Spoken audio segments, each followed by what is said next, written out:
పవన్ కళ్యాణ్ వ్యాఖ్యలపై తెలంగాణ మంత్రి కోమటిరెడ్డి వెంకటరెడ్డి కౌంటర్పై వైఎస్ఆర్సీపీ మాజీ మంత్రి పెర్నె నాని స్పందిస్తూ తాను సినిమాటోగ్రఫీ మంత్రిగా చెబుతున్నానని, పవన్ సినిమాలు ఆడనివ్వబోమని మంత్రి కోమటిరెడ్డి అంటున్నారు. కానీ నిజానికి పవన్ కళ్యాణ్ సినిమాలు ఏవి ఆడడం లేదు. కాబట్టి మార్నింగ్ షో పడితే మ్యాట్నీకి ఆపాల్సిన అవసరం కూడా లేదు. ఆయన లోకేష్ గారి బ్యాచ్ అంతా మాట్లాడుతున్నారు. ప్రజల సొమ్ము నయా పైసా ఖర్చు లేకుండా లోకేష్ విమానంలో తిరుగుతున్నాడని. నేను ఒక సామాన్యుడిగా ప్రశ్నిస్తున్నాను లోకేష్ గారి బ్యాచ్ని అందరినీ. అయ్యా లోకేష్ గారు లేదా పవన్ కళ్యాణ్ గారు, మీరు తిరిగేటువంటి విమానాలు ఖర్చు ఎవరు పెడుతున్నారు? ఎస్, జనం సొమ్ము కాదు, ఎవరి సొమ్ము అది? ఎవడొకడు డబ్బు కట్టకుండా విమానం గాల్లోకి లెగదు కదా. మరి ఎవడు పెడుతున్నాడు అంటే మీరెవరన్నా బినామీలను పెట్టుకుని బినామీల చేత విమానాలు కొనిపించి తిరుగుతున్నారా ఫ్రీగా? లేదా రూపాయి లేకుండా మీకు విమానాలు పెట్టేవాడు ఎవడో? ఎందుకు పెడుతున్నారు? వాళ్ళకి 99 పైసలకి భూములు ఇచ్చేవాళ్ళు పెడుతున్నారా? వైజాగ్లో ఎకరా 50 కోట్లు విలువ చేసేటువంటి ఎకరం భూమిని 90 పైసలకు తీసుకుంటున్నటువంటి వర్సా, సిర్సా, బుర్సా ఇట్లాంటి కంపెనీలు వాళ్ళు పెడుతున్నారా? ఎవరు డబ్బులు కడుతున్నారు? ఛాలెంజ్ చేస్తున్నాను. నయా పైసా ప్రజల సొమ్ము లేకుండా తిరిగితే మీ అకౌంట్లోంచి డబ్బులు కడుతున్నారా? హెరిటేజ్ నుంచి కడుతున్నారా? పవన్ కళ్యాణ్ గారు జేబులోంచి కడుతున్నారా? బయట పెట్టండి. ఆ విమానాలు ఖర్చు ఎవరు పెడుతున్నారు? గంటకి 5.5 లక్షల రూపాయలు అవుతుంది. విమానం మీరు ప్రయాణం చేయాలంటే, మీరు హైదరాబాద్ నుంచి విజయవాడ రావాలంటే కనుక 10 లక్షల రూపాయలు అవుతుంది.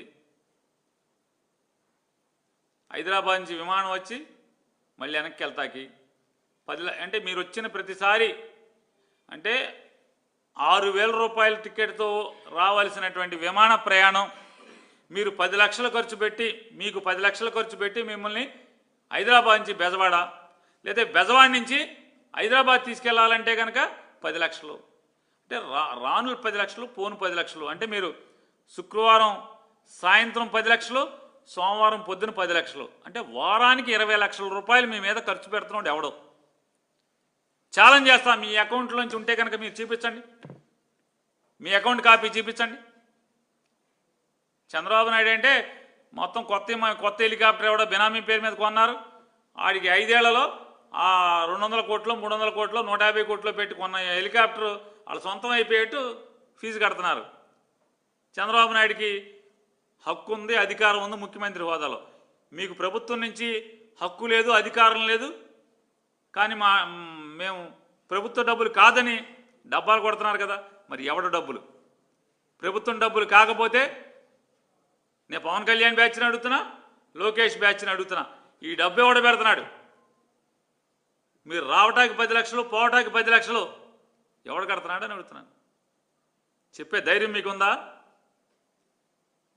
నారా చంద్రబాబు నాయుడు గారు మంగమ్మ శపథం చేసిన తర్వాత అసెంబ్లీకి రాకుండా ఉన్ననాళ్ళు ఆ 2.5 ఏళ్ళు, 2 ఏళ్ళు జీతం తీసుకున్నాడా తీసుకోలేదా అని సాక్షాత్తు పేరుని నానిగా సమాచార హక్కు చట్టం కింద పడితే ఇంతవరకు కాగితం సమాధానం చెప్పే దిక్కులేని ప్రభుత్వం మీది. ఇవ్వలేడా? శంషేర్గా ఇవ్వలేరా? తీసుకోకపోతే తీసుకోలేదని, తీసుకుంటే తీసుకున్నా అని ఇవ్వాలి కదా. మరి వైఎస్ఆర్ కాంగ్రెస్ పార్టీ 10 మంది సభ్యుల్ని మీ ఇష్టం వచ్చినట్టు మాట్లాడుతున్నారు కదా. జీతాలు తీసుకుంటున్నారు, ఎమ్మెల్యే హోదా అనిపిస్తున్నారని. నువ్వు అనిపించలేదా నారా చంద్రబాబు నాయుడు అని అడుగుతున్నాను. నేను సమాచార హక్కు చట్టం కింద అడిగాను, ఇచ్చే దమ్ము లేదా మీకు అని అడుగుతున్నాను. 2 ఏళ్ళు అయింది కాగితం పెట్టి. నేను ఎవరా ఇచ్చే సినిమా మీ దగ్గర లేదా? అంటే ఇటువంటి మీరు సంపాదించుకుంటాకి, దోచుకున్నది దుబాయ్లో దాచుకుంటాకి, యూరోప్లో దాచుకుంటాకే మీ సమయాన్ని వాడుతున్నారనేది మనకు అర్థమవుతుంది కదా.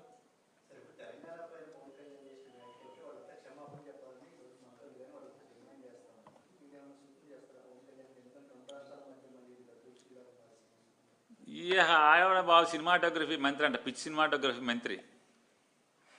అంటే అలా చూసా ఇందాక స్టేట్మెంటు.